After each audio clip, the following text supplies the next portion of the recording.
Okay, we can all let that sigh of relief out after the panic-stricken morning. Um, for those of you that didn't see the earlier video, CBS, I woke up this morning to CBS anchor Brandon Cameraman uh, saying that Dan Lanning was in Tuscaloosa and that they expected to announce within 72 hours. Those being very close together was very bad news when you hear that from Oregon. But those reports turned out to be completely false, that Dan Lanning was in fact in Eugene and not in Tuscaloosa. And Dan Lanning later came out with a video and a emphatic statement that he was in fact staying in Eugene and that he was not going to be Alabama's next head coach. And let's go ahead and take a look at part of the video that he put out. The first part of this, you should go watch it. It's on Twitter. You can find it any of the news stations, but here it is. I want to be here in Eugene for as long as Eugene will have me. This place has everything that I could If you're scared your coach is leaving, possibly ever want. There's a little bit of a problem in society today someplace with for people us. looking for what's next and where there's an opportunity. And the reality is, the grass is not always greener. In fact, the grass is damn green in Eugene. And I'm not leaving. All right, so there you go. Dan Lanning's own words. He is not leaving. He is not going anywhere. And that's a huge thing for Oregon after the coaching turmoil that we've had the last couple years. With Willie Taggart being there for a year and then going off, and then you have Mario Cristobal being hired and then staying for 2 years and then bouncing to Miami. This very well could have been that same scenario after 2 years, Dan Lanning bouncing to Alabama. Now, the video I made earlier today, there was a lot of comments from basically what I call Oregon haters. Uh, and of course, I do see most of these things through green and yellow lenses, but at the same time, I've watched a lot of college football. I've been a college football fan for probably more than some of the commenters have been alive.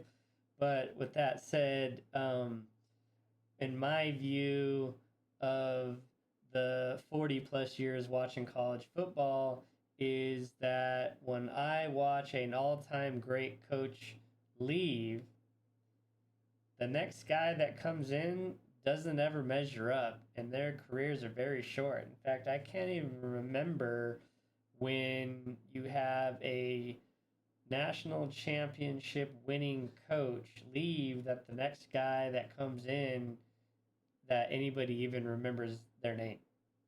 I mean, you look at Penn State hasn't done anything.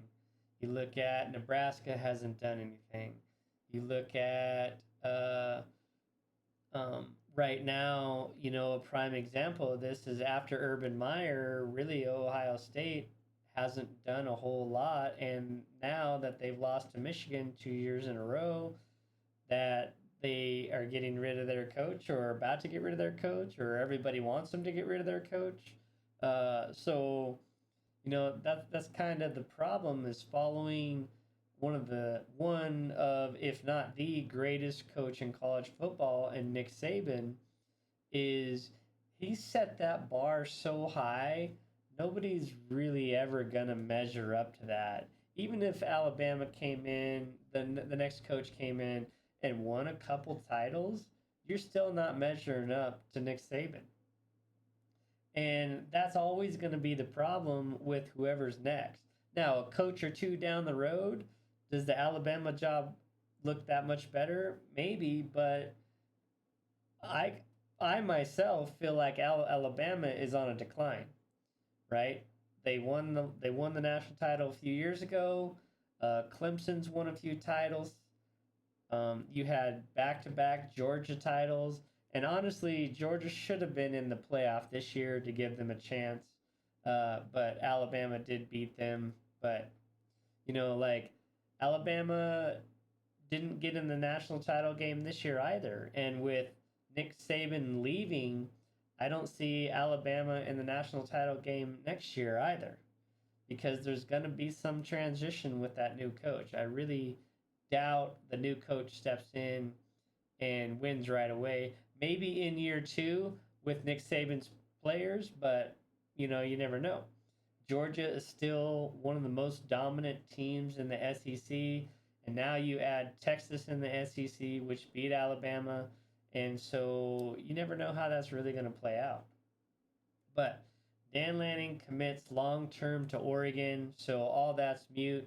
That Alabama job is probably 1A and 1B of the two jobs that would really ever have Dan Lanning leaving Oregon, right? Is you have the Georgia job, but Kirby Smart isn't going anywhere, and you have the Alabama job where he was part of that culture there and that team. And so if he's not leaving for that job, I think Oregon has their long-term coach. I think Dan Lanning's commitment shows that he is here for the long term, and that's huge.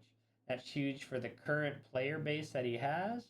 That's huge for the current fan base he has, and that's huge for the boosters watching this program, deciding if they're going to give money for whatever NIL facilities or whatever.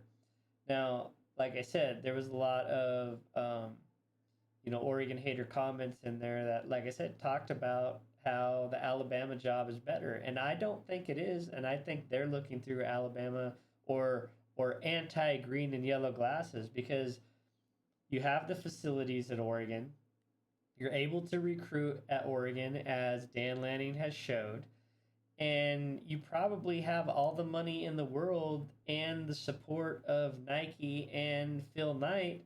And so I don't see that Alabama has anything better than what Oregon offers other than past traditions. But those past traditions also cause that job to be a little more volatile. If you're not winning SEC titles and you're not winning national titles, you are not going to stay an Alabama coach for very long because of what Nick Saban was able to do. And that's nobody ever does well following the GOAT. That's just a simple fact.